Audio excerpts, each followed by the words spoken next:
राज्य सरकारच्या मुख्यमंत्री लाडकी बहीण या योजनेमधील लाभार्थ्यांसाठी महत्त्वपूर्ण घोषणा महिला आणि बालविकास विभागाने केली। या योजनेमधील लाभार्थ्यांनी ई-केवायसी पूर्ण केल्यानंतरही अनेक लाभार्थ्यांना हप्ता न मिळणं तसंच ई-केवायसी पूर्ण न होणं यासारख्या अनेक समस्यांना सामोरं जावं लागतंय। या समस्यांचं निराकरण करण्यासाठी 181 ही हेल्पलाईन सुरू करण्यात आली आहे। राज्याच्या महिला आणि बालविकास मंत्री अदिती तटकरे यांनी या संदर्भातली घोषणा एक्स वरून केली आहे। तर लाडकी बहीण योजनेसाठी आता हेल्पलाईन क्रमांक देण्यात आलेला आहे। 181 या हेल्पलाईन क्रमांकावर आपल्या समस्या लाडक्या बहिणींना नोंदवता येतील आणि त्याचं त्वरित निराकरण केलं जाणार आहे। नमस्कार लाडक्या बहिणींनो, लाडक्या बहिणीसाठी अतिशय आनंदाची अशी बातमी आलेली आहे। ती आनंदाची बातमी नेमकी काय आहे, ती नेमकी कोणत्या लाभार्थ्यांसाठी आहे, ते आपण या आजच्या व्हिडिओच्या माध्यमातून अगदी सविस्तर ए टू झेड माहिती जाणून घेणार आहोत। त्याआधी तुम्ही जर का आपल्या चॅनलवरती नवीन आला असाल तर चॅनल सबस्क्राईब करून ठेवा आणि बेल नोटिफिकेशन ऑन करा, जेणेकरून असेच आणखी नवनवीन व्हिडिओ हे आपल्यापर्यंत येत जातील। चला तर मग व्हिडिओ सुरू करूया। लाडक्या बहिणींनो, तुम्हाला सर्वांनाच माहिती आहे की गेल्या काही दिवसामध्ये राज्य सरकारने 2 महिन्याचे पैसे हे लाडक्या बहिणींच्या खात्यामध्ये हे वितरण केलेले आहेत। परंतु बऱ्याच अशा लाभार्थी आहेत की त्यांच्या खात्यामध्ये अजून सुद्धा 1 रुपया सुद्धा जमा झालेला नाही। तर त्यांच्यासाठी ही अतिशय महत्त्वाची अशी बातमी आहे। लाडक्या बहिणींनो, अनेक अनेक साऱ्या लाडक्या बहिणींना ई-केवायसी करण्या अगोदर राज्य सरकारचे ए टू झेड हप्ते हे त्यांच्या खात्यामध्ये जमा झालेले होते। परंतु ई-केवायसी केल्याच्या नंतर त्याच्या खात्यामध्ये ई-केवायसी केल्याच्या नंतर त्यांच्या खात्यामध्ये 1 रुपया सुद्धा जमा झालेला नाही आणि त्यांच्यासाठीच ही अतिशय महत्त्वाची अशी बातमी आहे। ती महत्त्वाची बातमी म्हणजे त्यांनी ई-केवायसी करताना काही चुका झाल्या असतील किंवा ई-केवायसी करण्यामध्ये काही अडथळा आला असेल तर त्यांच्यासाठी महत्त्वाची बातमी, त्यांच्यासाठी आता एक नवीन हेल्पलाईन नंबर सुरू केलेला आहे।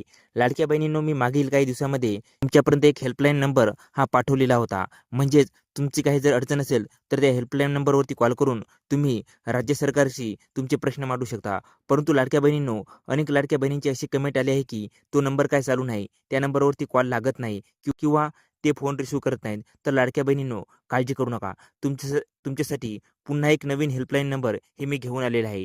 लाडक्या बहिणींनो, आता या नंबरवरती कॉल केला की तुमचा 100% प्रश्नाचं हे उत्तर तुम्हाला मिळणार आहे। तुमचा ई-केवायसी संदर्भात किंवा मुख्यमंत्री माझी लाडकी बहीण या योजनेसंदर्भात कोणताही प्रश्न असो, कोणत्याही प्रश्नाचं उत्तर तुम्हाला 101% या व्हिडिओमधून म्हणजे तुम्ही कॉल केल्याच्यानंतर तुम्हाला तुमच्या प्रश्नाचं उत्तर मिळणार आहे। तर लाडक्या बहिणींनो, काळजी करू नका। तर नेमका तो हेल्पलाईन नंबर कोणता आहे ते आपण आता या व्हिडिओच्या माध्यमातून जाणून घेऊया। लाडक्या बहिणींनो, आपल्या राज्याच्या महिला व बालविकास मंत्री अदितीताई तटकरे यांनी स्वतः पोस्ट करून तो हेल्पलाईन नंबर दिलेला आहे। तुम्ही इकडे बघू शकता।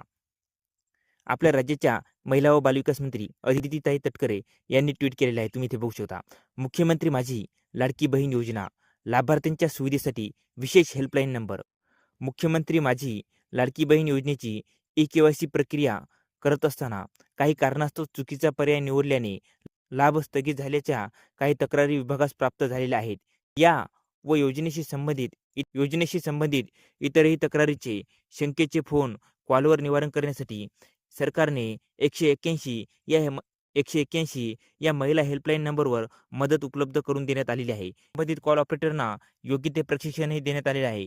योजनेशी संबंधित सर्व तक्रारीचे व शंकांचे निरसन करण्यासाठी 181 या हेल्पलाईन नंबरवर तुम्हाला कॉल करायचा आहे। म्हणजेच लाडक्या बहिणींनो, काळजी करू नका। आता राज्य सरकारच्या मार्फत एक नवीन हेल्पलाईन नंबर हा तयार करण्यात आलेला आहे आणि तो आहे 181। यावरती तुम्हाला कॉल करायचा आहे आणि तुमचा कोणताही प्रश्न असो, मुख्यमंत्री माझी लाडकी बहीण योजनेसंदर्भात कोणताही तुमचा प्रश्न असो, याच्यावरती तुम्हाला कॉल करायचा आहे आणि तुमच्या प्रश्नाचं उत्तर हा घ्यायचं आहे। तर लाडक्या बहिणींनो, तुम्ही इथे बघू शकता। तरी सर्व लाडक्या बहिणींनी आवश्यकता भासल्यास या सुविधेसाठी लाभ घ्यावा, हे आपल्या राज्याच्या महिला व बालविकास मंत्री अदितीताई तटकरे यांनी ट्विट करून कळवलेलं आहे। तर लाडक्या बहिणींनो, आता काळजी करू नका। तुमचा हप्ता आला नसेल किंवा तुमचा कोणताही प्रश्न असेल, तुम्ही 100% या नंबरवरती कॉल करून तुमच्या प्रश्नाचं उत्तर हे मिळवू शकता। तर लाडक्या बहिणींनो, हा व्हिडिओ जास्तीत जास्त तुमच्या मैत्रिणीपर्यंत शेअर करा, जेणेकरून ज्यांचे कोणाचेही पैसे नसतील आले तर या नंबरवर कॉल करून त्यांचे पैसे पुन्हा मिळतील। आणि लाडक्या बहिणींनो, हा व्हिडिओ आवडला असेल तर या व्हिडिओला लाईक, शेअर आणि सबस्क्राईब करायला विसरू नका। धन्यवाद मित्रांनो। जय हिंद, जय महाराष्ट्र।